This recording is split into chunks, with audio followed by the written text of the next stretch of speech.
I'm Norma Neufner, policewoman, attached to the juvenile division. I'm on a call from a very worried mother whose daughter is missing. Her daughter's name is Judy Miller.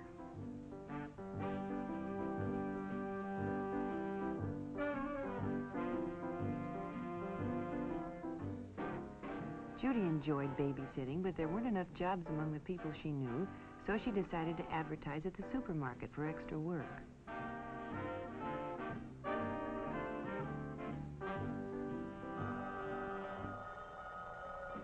Late the following afternoon, the phone rang, and Judy was offered a job for that evening. The man told her he and his wife were going out to dinner and that their regular could he pick her up in 15 minutes.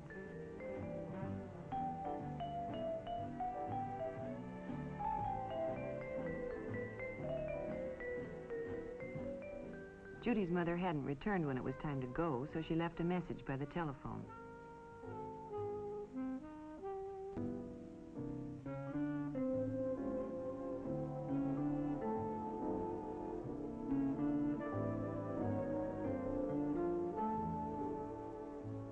When her mother came home, she found Judy's note and called the number to let Judy know she was home in case she wanted anything.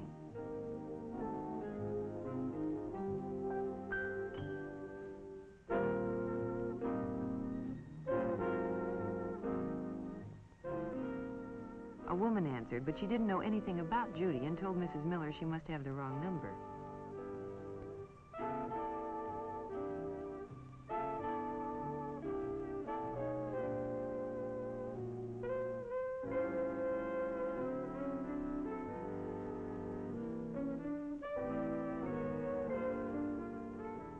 By midnight, Mrs. Miller was really worried. She phoned the police and was transferred to juvenile. I took the necessary information and assured her we'd do everything we could. She'd have to try to be patient and wait. The waiting lasted almost a week. Then the report came in. Judy's body had been found on a lonely desert road.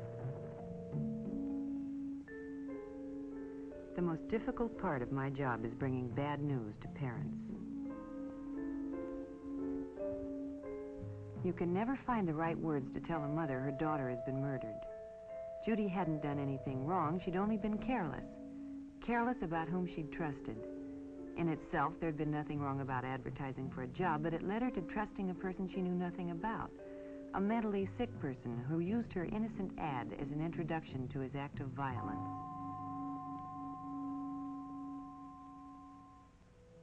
Being safe is often no more than applying good judgment in everyday life. One night while Barbara was babysitting, the doorbell rang.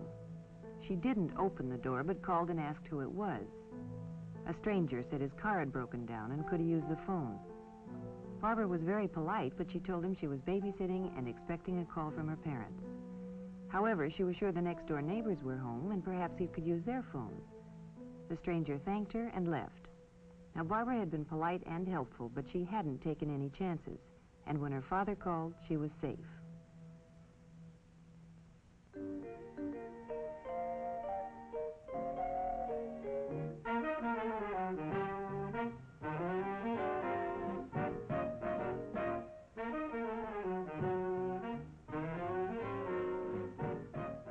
Friday night was movie time for Sally and Elizabeth. Their parents alternated weeks taking them and picking them up. Friendships are easily made in a crowded theater, and when two older boys struck up a conversation and moved next to them, they were secretly pleased.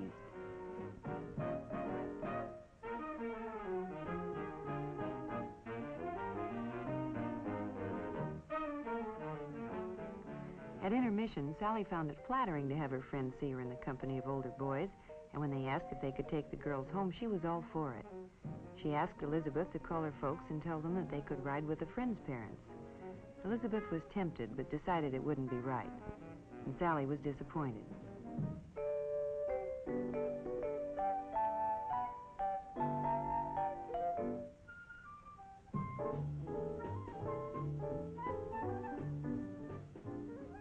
When the show was over and they were leaving, the boys suggested that if Elizabeth couldn't go with them, why didn't Sally come?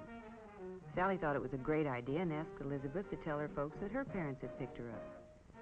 Elizabeth didn't like the idea, but Sally insisted. So, Elizabeth left alone.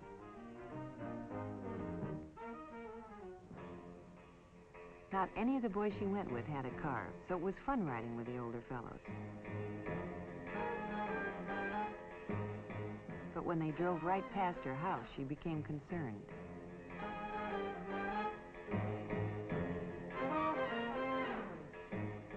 When they arrived at Lookout Peak, she was frightened.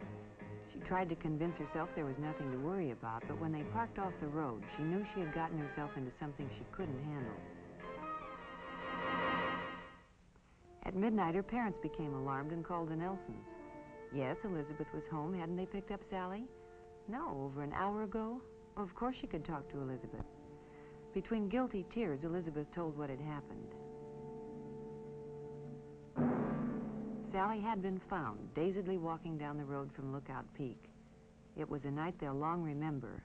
In fact, Sally may never be able to forget it. Often seemingly innocent places can turn out to be just where wrong associations are made. Mary met Robert at just such a place. Robert frequented the malt shop in his spare time, which was considerable, as he'd finished high school and didn't work. Here he sought out the company of younger teenagers because he wasn't accepted by those of his own age group. Mary and her girlfriend could always be found at the malt shop after school.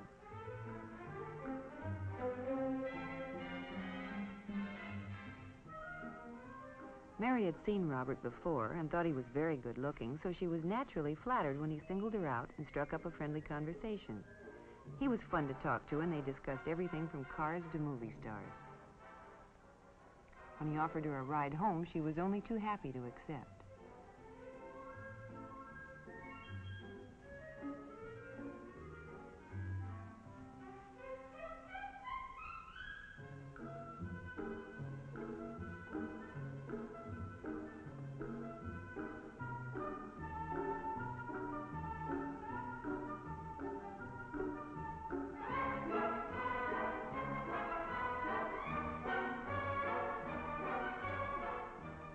They drove around for a while and talked. Mary was a good listener, and Bob enjoyed nothing more than talking about himself. Mary knew her mother would be upset if she came home with an older boy, so Bob dropped her at the corner.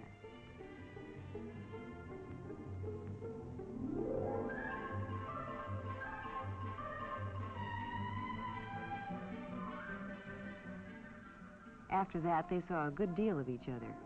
At first, Bob was willing to see her at the malt shop, but as time went on, he became jealous of her friends and insisted on their spending more time alone.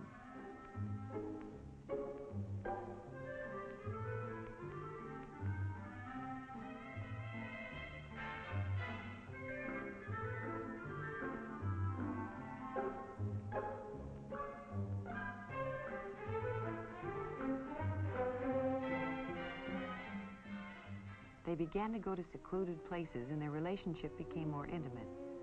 Mary knew things were getting out of hand because Bob became more and more demanding, but not wishing to lose his friendship or the prestige she enjoyed from her friends for having an older boyfriend, she complied with his desire.